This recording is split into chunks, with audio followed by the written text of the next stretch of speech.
Now, I want to talk about that CW. Well, I'll say Mhm. going into this show, I had no expectations because I just when you say it's a CW show, I just automatically assume we're gonna get cornball level of cheese, subpar acting, and that it's going to be geared towards a teenage audience. So I was like, all right, we're just gonna go in with no expectations because I know all of these things about the CW. Where I did switch it up and put a little more, credence towards what it could have the potential to be is where they threw in Ava DuVernay. And I was like, I trust her to, throw her stank on it because she's done some tremendous work in other shows. And then the fact that Brian Michael Bendis was also, co-supporting on it for production, I was like, all right, there's creative control. It's not going to get entirely CW-fied, but that's a word I just made up, and we're rocking with it. But I was like, ugh, I have my qualms. So obviously, whenever they change mediums like this, you expect some changes or variations to the story. But I was like, the whole concept of like, we're gonna switch up the origins of, who's who as far as like her adopted parents and Dee versus Zimbardo. I'm just like, why did we have to change that from the comic itself? What were your thoughts about that? Well, I know that the CW is definitely not for my demographic. I knew that. Yeah. But I was already there because I was watching the Batwoman. Okay. After the Batwoman became black. So I said, okay, I'm rocking with it. I can deal with it a little bit. Yeah. And for the most part, they were really faithful to the comic. For the most part, they made several changes, but I'm not that type of a comic reader where it has to be exactly the way it is in these pages. That's fair.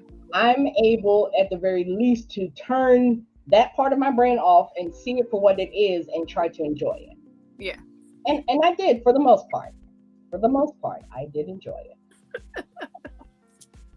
And then I'm gonna tell you, and there's a real shallow reason why I enjoyed this show for the most part. I'm gonna tell you why. Okay, come on. Yeah. Alexander Ray. I would love to give a gift for whoever casted him as B.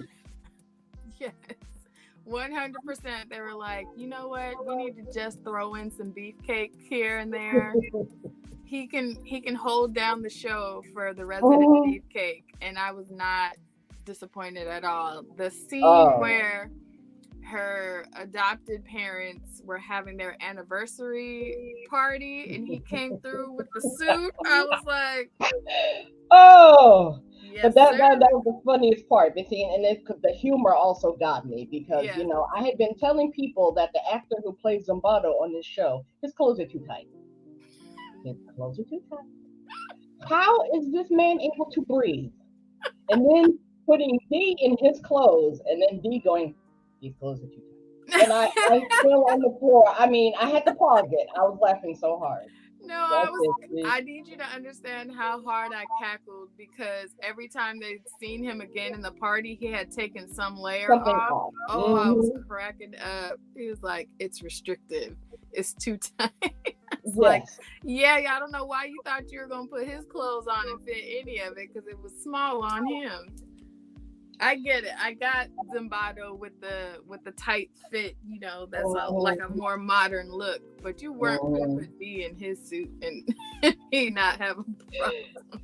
Oh, it was just a key. I mean, I enjoyed it. I mean, there was other people, in the space was talking about, well, the actress was too old. I was like, this actress is 17 years old. I said, what did you expect her to look like? Right. I mean, she was perfect. Casey Wallfall was perfect as Naomi. Yeah, she did a great job. It was a very good balancing act for me with her as an actress, because one thing that I hate when they do these types of shows is when they try to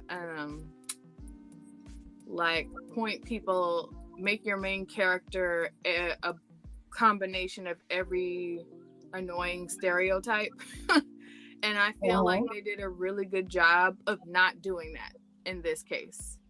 She was her own genuine person. She had her own interest. She wasn't too much of anything. They gave her just enough swagger with her fits and everything where she was distinguishable. They let her keep, they switched up my girl's braids like 3-4 times, let her have her own. See, don't get me started on black hair in comics, because that was one thing that I was like, spot on. Jamal Campbell slayed that hair, because I have seen some rough looking black girl hair in comics. Like, no shade, because I get that it's a texture that you have to achieve.